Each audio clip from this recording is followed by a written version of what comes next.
With just a few days until the official presentation of this year's car, Ferrari had an interesting opportunity to return to the track at the Circuit de Catalunya for a special testing session that partially had the goal of helping Pirelli continue its work on developing the tires for the 2025 Formula One season.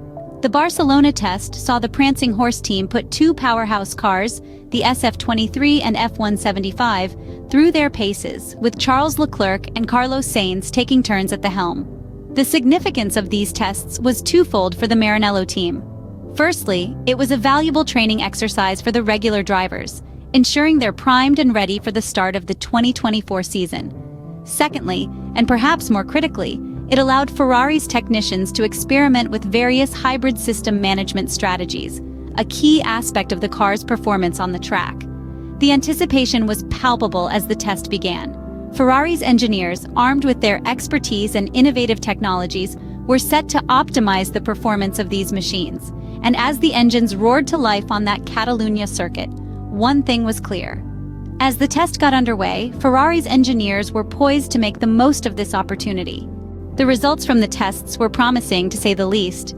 Ferrari's engineers had a two-day field day at the Circuit de Catalunya, pushing their machines to the limit and beyond.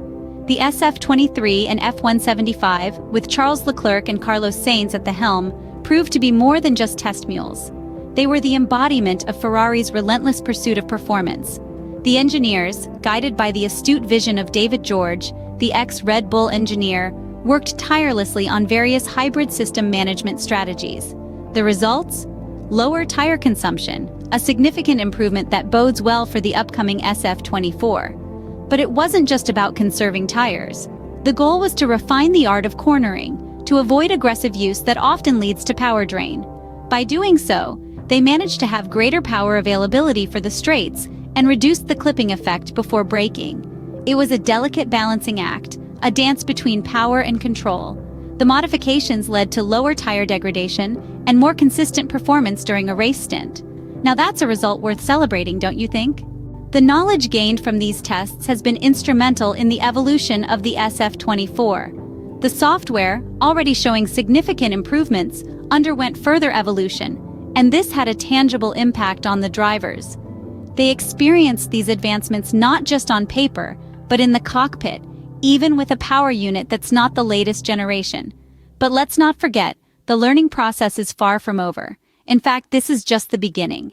The SF24 is expected to grow, especially in this delicate area of hybrid system management, along with drivability.